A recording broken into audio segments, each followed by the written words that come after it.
Okay, deep breath, here we go. Thank you for doing this. What's it been like to have the world know your story, but you haven't gotten to tell it? It's been overwhelming, very overwhelming. I know there's a lot out there that's been told, but the gist of it has just been so overwhelming with what's going on. Earlier this year, first grade teacher, 25-year-old Abigail Zwerner, was shot by her 6-year-old student at Rich Neck Elementary in Newport News, Virginia. The details of what happened that day have been told through other people until now. I sat down with Abby in a Today exclusive to hear her story for the first time.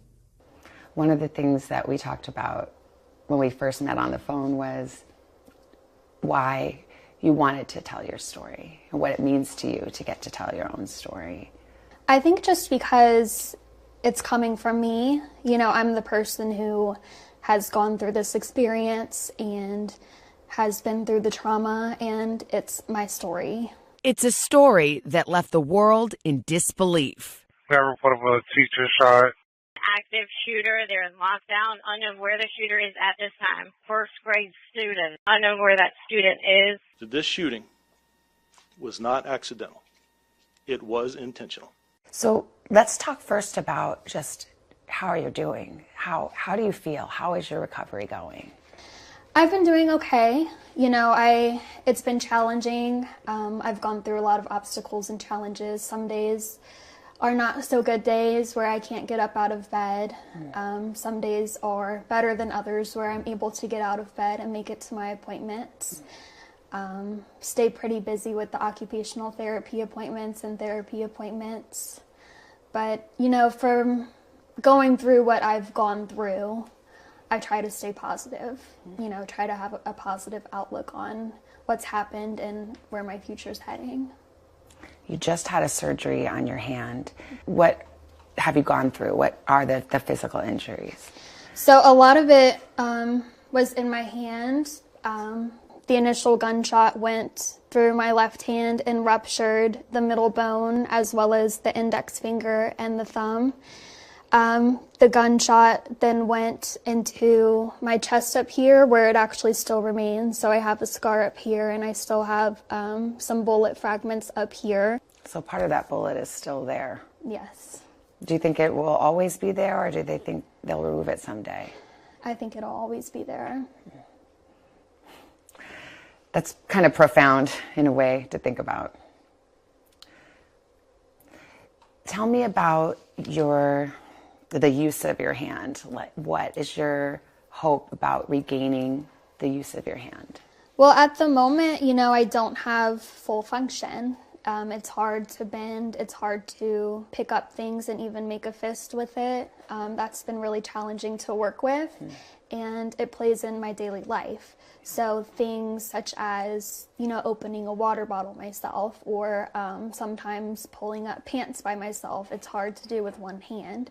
So a lot of your everyday tasks that you use two hands for, I can't do, even driving.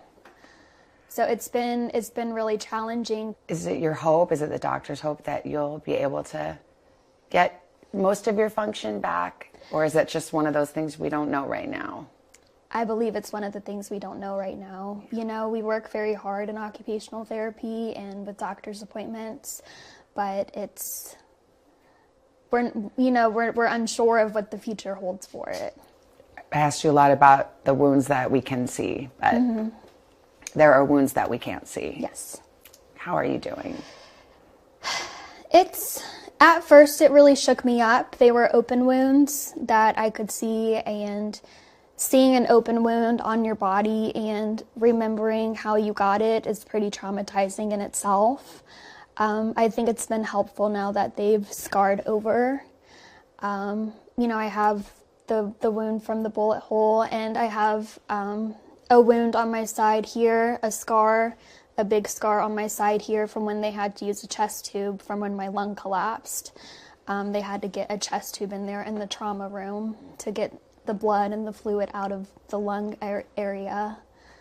But I think now seeing them have scarred over and they're covered up, with the scar, It's not too bad to look at anymore, but it's still a reminder that, hey, this happened to you. This is what your body's been through.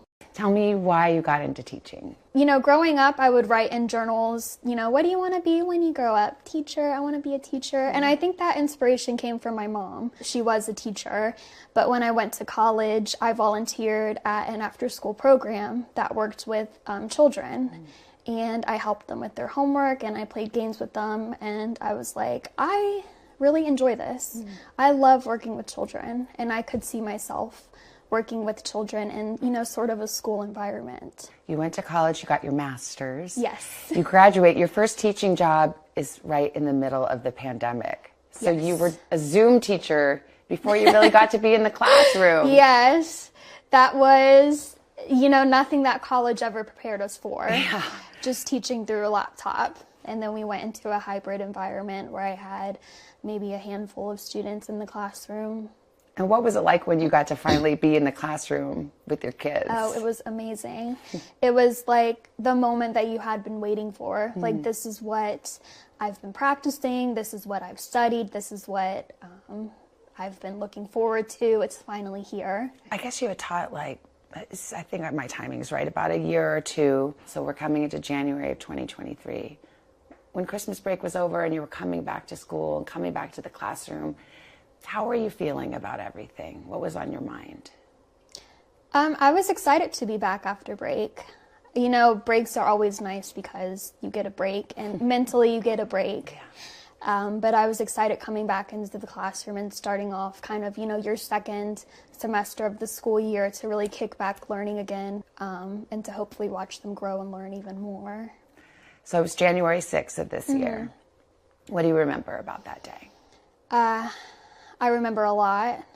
I remember it felt like, the morning it felt like just a regular school day. It was a Friday. Glad it was a Friday because your weekend's coming up. You get a mental break again before you start your week over with school. It felt normal, but I started hearing things and things started happening that made my fear grow. As the day went on, it grew more. My fear grew more. I remember him pointing the gun at me. I remember the look on his face. I remember the gun going off. I remember feeling something. It was a pretty scary day. In that moment, what's going through your mind? This is so hard to fathom. A 6-year-old first grader with a gun. I was terrified. In that moment, my initial reaction was, your kids need to get out of here. You need to get your students out of here. Your kids, they need to leave. This is not a safe classroom anymore. They need to leave. You need to get them out of there. And then you need to go find help for yourself. It was pretty shocking. Once the firearm went off, and then I felt something, that shock itself that I had been shot. You knew you had been shot. Mm-hmm. Yeah. That was pretty shocking itself. But I just wanted to get my babies out of there. What did the kids do, say? How did they react to seeing what had just unfolded before their eyes with their teacher? They were screaming. Yeah, they were screaming, and I think they had a sense too that they needed to leave. I think they knew as well that they had to get out of there, but they were extremely frightened and screaming. The police chief said after that you had ensured that the kids got to a safe place. That he said your actions were heroic. What were the next steps? Do you remember, what were the next things that you did? That's still kind of a blur. Got them out, and I went to get help for myself. I didn't know at the time that my lung had collapsed, but I started not being able to breathe, very raspy breaths, and my vision started going out. I remember I went to the office and I just passed out. I thought I had died. And the next memory that I recall was I woke up on the floor. I was on my back, and two of my coworkers had their hands pressured around my hand and my wound up here. So I'm truly thankful for them to try to stop the bleeding. The ambulance came, you were rushed to the hospital. What did doctors say about the condition you were in and your injuries? It could have been fatal. We believe, with my hands being up, with it going through my hand first, we believe that by the bullet going through the hand first, that it most likely saved my life. I wonder what you think or how you feel about this student. You know, there's some things that I'll never forget, and I just will never forget the look on his face that he gave me while he pointed the gun directly at me. That's something that I will never forget. It's changed me. It's changed my life. How do you even make sense of something like this? You can't. You can't. I'm not sure when the shock will ever go away because of just how surreal it was. And, the vivid memories that I have of that day. I think about it daily. Sometimes I have nightmares. Zwerner's attorney, Diane Toscano, said in a notice of intent to sue school administrators that the Rich Neck administration failed to take action after it was warned 3 separate times that the boy had a gun with him the day that Zwerner was shot. There have been many failures, and there are multiple people responsible for those failures. So we do intend to use all of our legal tools to make sure that we hold those people accountable. Do you feel like you could have been better protected by the school? Yes. You feel like they should have done more? Yes. Did you ever imagine something like this could happen? No, especially in the teaching career itself. This is the last thing that should be on any teacher's mind.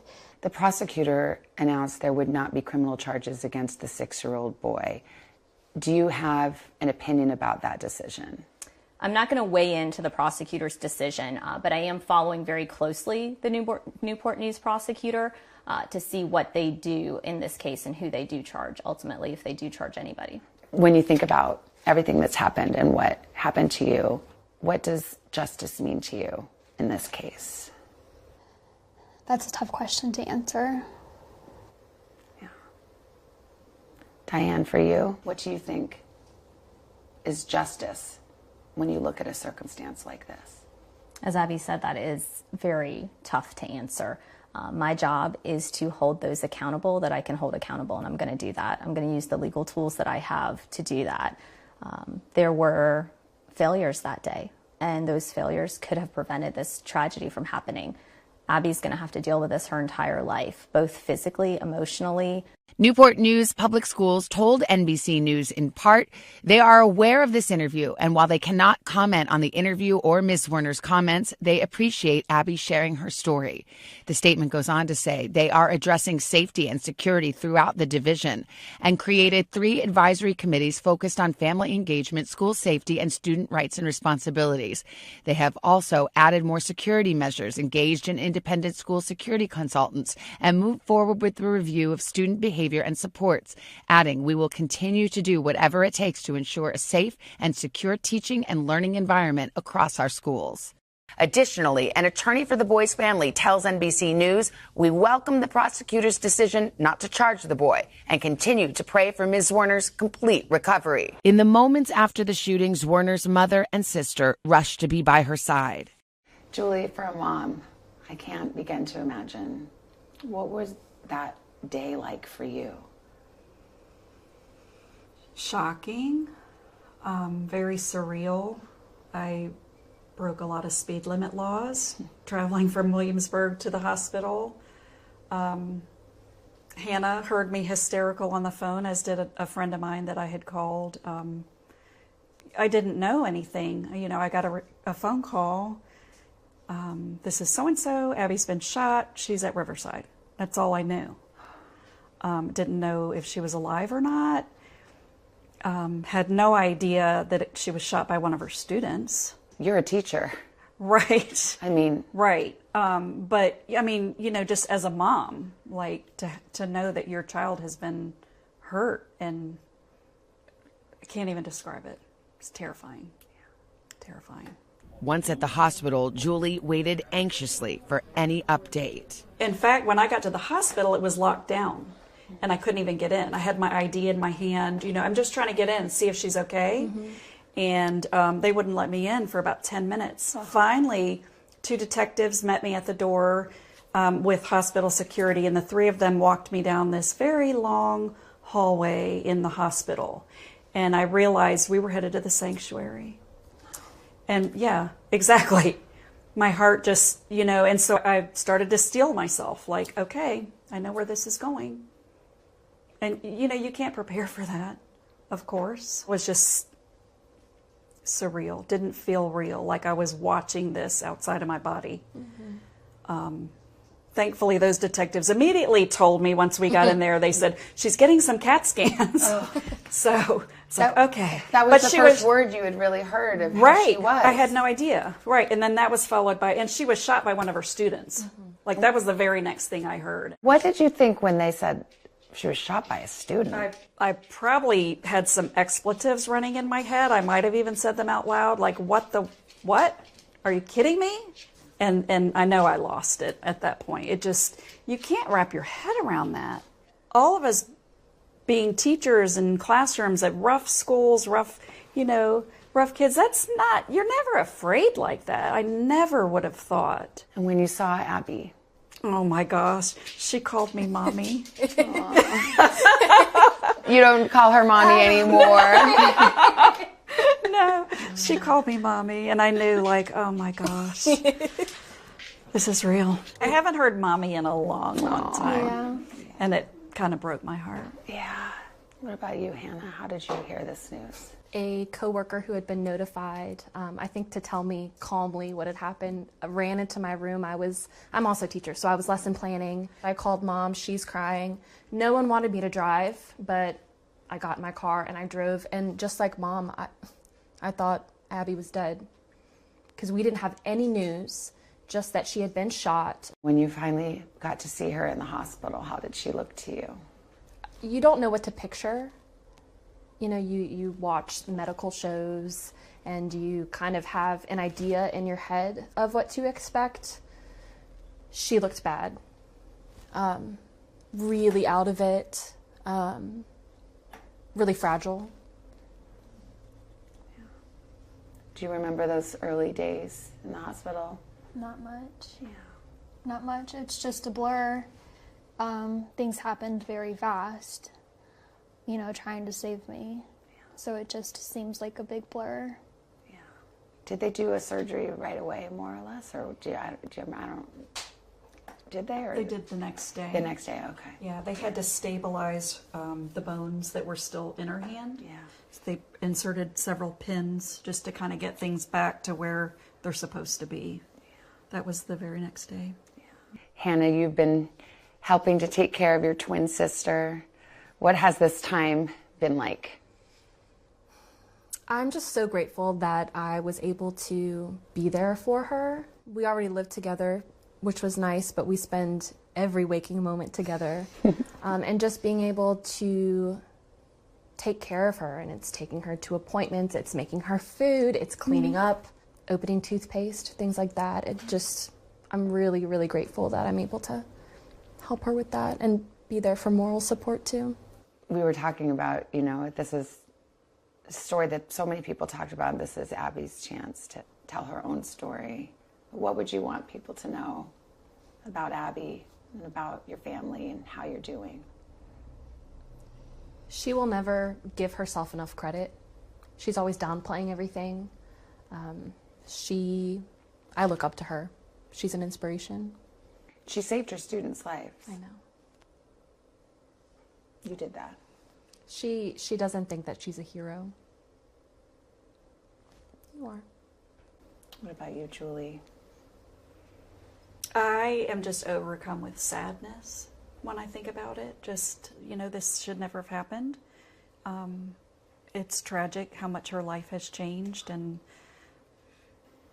just to see her having to go through what she's going through. She wants to get better, and she wants to, get back to do the things she loves to do. She is inspiring. You have a strong daughter. Yes, definitely. What has it meant to you to have your family just surround you with love and help? I feel like there's no words for it. My brother actually he was stationed in Washington State, and he was able to be stationed back closer to home just for me. So, he made that big career move just for me to be closer to home. I feel like it's hard to come up with words to describe how amazing my family has been. We just care about you.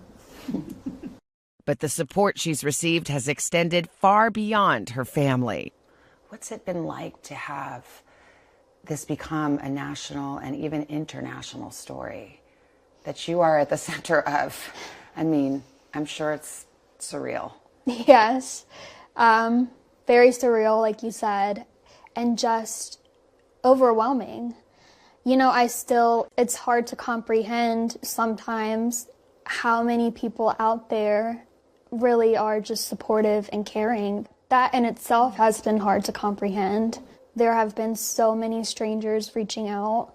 We have tons of handmade cards, handwritten cards with people's stories. And what does it mean to you? Because you've seen a very dark side of humanity. What does this mean to you, to see another side? It helps me remember to take each day as they come, that each day is special. It helps me remember that I do have support in all areas, all aspects. Do you think you'll want to teach again? I would rather not answer that question. Okay. Yeah, no problem. When you picture yourself in the future, what gives you happiness and hope? I hope that my hand will fully recover.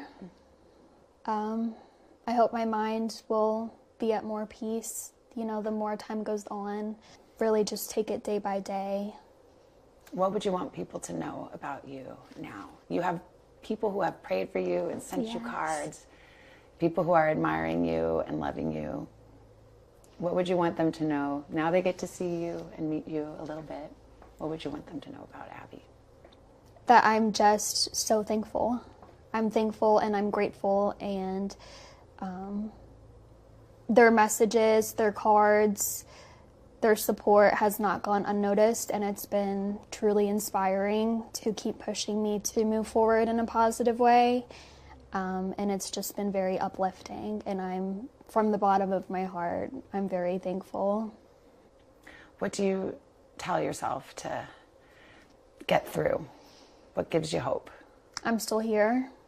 I believe I made it here for a reason, and the support that has been flowing in, the overwhelming support from, friends, family, strangers, everyone that I've worked with, been in contact with, that's been very uplifting as well. If you could talk to your students, what would you want to say to them?